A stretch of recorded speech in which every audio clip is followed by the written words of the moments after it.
Bonjour, donc aujourd'hui nous sommes avec Marc Bertrand, vous êtes président de la Française REM. On est ravi de pouvoir échanger avec vous. Vous allez aujourd'hui nous présenter cette SCPI, la SCPI LF Grand Paris Patrimoine. Est-ce que vous pouvez nous rappeler la stratégie de cette SCPI, Marc?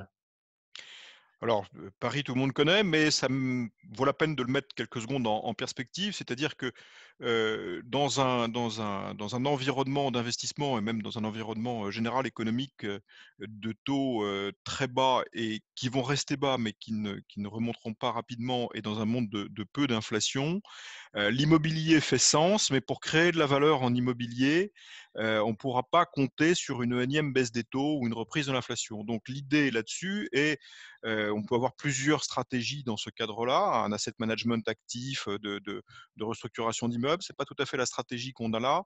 Là, la stratégie, c'est plutôt d'arriver à anticiper en fait les modifications urbaines, pour aller, réaliser des investissements dans des endroits qui vont être améliorés par le projet du Grand Paris. On a la chance d'avoir cet immense projet de régénération des transports urbains, du Grand Paris, donc les 68 nouvelles gares, les 200 kilomètres de transport. Tout ça est bel et bon, mais c'est surtout en fait une grille de lecture de où va se déplacer, va se créer la valeur en termes d'investissement. Et ce qui nous paraît très intéressant, c'est dans une recherche en fait et de rendement au sens des loyers et de valorisation à terme, de se servir de cette clé de lecture des infrastructures du Grand Paris pour, guider en fait notre politique d'investissement dans la région du Grand Paris, dans le projet du Grand Paris. Donc, quelque part être dans une logique très long terme parce qu'on sait que quelque part l'amélioration des transports, d'un secteur, ça prend du temps et c'est vrai que quelque part les investisseurs et les SCPI sont des investisseurs très long terme. Donc c'est attendre l'amélioration d'un secteur par ce que vous évoquiez, euh, l'implantation de nouvelles entreprises, l'implantation de réseaux et de nœuds de transport qui permettent quelque part d'aller chercher la valorisation. Voilà, le seul terme qui me chiffonne, c'est la notion de attendre parce que en fait, effectivement, on se projette dans le long terme, c'est un investissement de long terme, mais on est très actif sur justement l'analyse de ces grilles de lecture. Pour donner quelque part un point de repère, plus la taille de l'agglomération est grande, l'importance de plus la taille de l'agglomération est grande, plus il est compliqué de se déplacer dans un tissu urbain dense, plus les infrastructures de transport sont des modificateurs de la valeur parce que c'est l'accessibilité qui est le terme clé. Et donc dans ce cadre-là, il est assez aujourd'hui, c'est vraiment passionnant de regarder, de lire la carte du Grand Paris en se disant où sont les nœuds de transport qui demain créent des valeurs et qu'est-ce qui va devenir attractif en se mettant. Je crois qu'il faut revenir, et c'est très bien parce que la crise nous y pousse encore plus. Nos locataires sont nos clients et indirectement, ce sont ceux des investisseurs. Et quelles sont les zones qui vont devenir attractives pour les locataires, pour les entreprises de demain, dans l'attraction de leurs collaborateurs, le contact avec leurs clients, et j'en passe. D'accord. Donc on voit qu'en tout cas, c'est vraiment cette grille de lecture, elle est intéressante, elle va permettre voilà, de se positionner sur des emplacements intéressants. On a beaucoup entendu parler dans les dernières semaines que grâce à cause du télétravail, c'était la fin du bureau. Est-ce que vous ne craignez pas que, voilà, qu'il y ait un nouveau fonctionnement sur le bureau suite à cette période que nous avons connue? Bah, véritablement, c'est pas vraiment nouveau. C'est-à-dire que tout un chacun qui a visité des bureaux, ne serait-ce qu'en utilisateur, en tant que collaborateur d'entreprise, a bien vu que en quelques années, la conception de bureaux a véritablement, enfin vraiment a changé. Donc aujourd'hui, on diminue les espaces de confort individuels. C'est-à-dire que le bureau individuel qui était quelque part un signe d'aboutissement dans l'organisation, c'est beaucoup moins le cas. Il y a beaucoup plus d'open space, beaucoup plus d'espace collaboratif. Et ça, ce mouvement-là, il était très largement à l'œuvre et c'est une tendance qui ne se dément pas. Elle va avec le côté collaboratif des entreprises, l'amélioration de la communication et une recherche très très forte de flexibilité. La crise du Covid qu'on a connue, elle nous a révélé et elle a contribué à secouer les esprits sur le fait que, on pouvait travailler différemment. La technologie aujourd'hui offrait des possibilités que, un certain nombre de dinosaures comme moi avaient encore insoupçonnées. C'est très au point du point de vue technique, mais elle n'a pas changé les hommes à une vitesse énorme. C'est-à-dire qu'il y a, on s'aperçoit qu'il y a beaucoup de tâches qu'on peut faire à distance, très bien. Les travaux administratifs, on peut très bien les faire à distance. Le zéro papier fonctionne très bien, tout ça. On améliore le confort de vie d'un bon nombre de gens en leur réduisant leur temps de transport. Pour autant, toutes les tâches collaboratives de brainstorming, de créativité qui nécessitent de la rencontre, comment dire, de l'émulation entre collaborateurs, ça c'est presque plus le manager qui parle. On se rend compte que ça fonctionne très mal à distance. Donc, on va probablement continuer, accentuer, enfin, la crise agit comme une catalyse de ces changements où on va très probablement continuer d'accentuer le besoin de flexibilité, donc donner des espaces de respiration et vendre peut-être plus de postes de travail et moins de mètres carrés, si je peux résumer ainsi.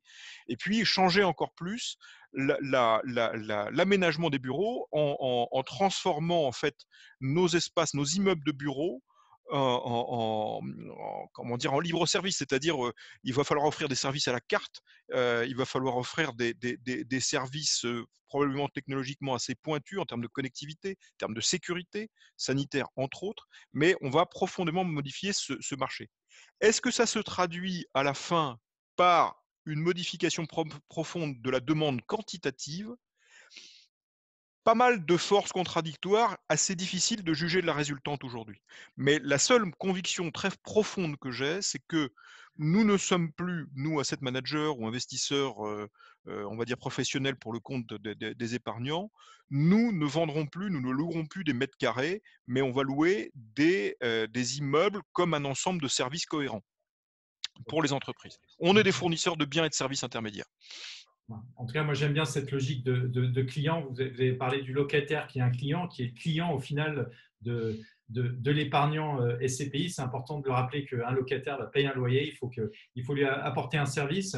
On sait que vous avez été actif sur les dernières semaines au niveau des acquisitions. Est-ce que vous voulez nous parler d'une ou deux acquisitions que vous avez réalisées pour le compte de cette SCPI et LF Grand Paris Patrimoine? Oui, bien sûr, on a continué, d'abord nous avons transformé des négociations et nous avons poursuivi des acquisitions que nous avions, négociées et engagées avec des promesses signées avant la crise. Donc la dernière en date, a été une acquisition dans le 17e arrondissement de Paris, donc rue du Fort de Vaux, tout près de la Porte d'Asnières, donc un grand immeuble de bureaux, loué à Rexel, alors que je vous dise pas de bêtises, j'ai pas la surface, mais enfin c'est un immeuble de l'ordre de 20 000 m². Donc ça, très belle acquisition. Et puis, nous poursuivons, nous avons signé une promesse très récemment à Montrouge, donc sur l'infrastructure, donc la future ligne 15 du métro au sud de Paris. Donc il y a un immeuble qui va être loué en bail de long terme donc à une entreprise de haute technologie. Donc le bail est encore en signature, donc je suis encore un peu prudent. Donc très belle acquisition. Et puis, quelque chose qui me paraît important de souligner, c'est que nous voyons là, très récemment, les négociations de nouveaux immeubles repartir, donc le marché est actif et tout le monde, il y a beaucoup d'argent à investir, hein, ça reste tout à fait valable. Il y a pas énormément de deals, donc la compétition reste forte.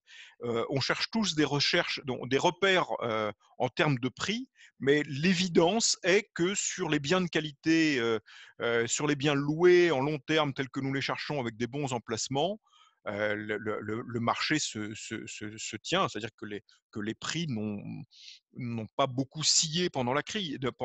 C'est-à-dire que la qualité et les fondamentaux payent toujours. Et c'est assez d'ailleurs fréquemment le cas dans les crises où ce sont les actifs à risque dont les prix se décalent ou se dégradent rapidement, mais les actifs de meilleure qualité. Aujourd'hui, la prime de risque de l'immobilier sur les très bons actifs, elle reste tout à fait intéressante. D'accord, mais en tout cas, c'est le mot de la fin. On voit que il y a une grande dynamique, en tout cas dans cette logique du Grand Paris, pouvoir se positionner dans des secteurs qui sont des secteurs intéressants et qui vont devenir ou qui deviennent très prochainement des nœuds de transport qualitatifs pour les locataires. Merci beaucoup, Marc Bertrand, pour cet échange. Et puis, on vous dit à très bientôt pour un échange sur peut-être une autre SCPI. Merci. Merci beaucoup.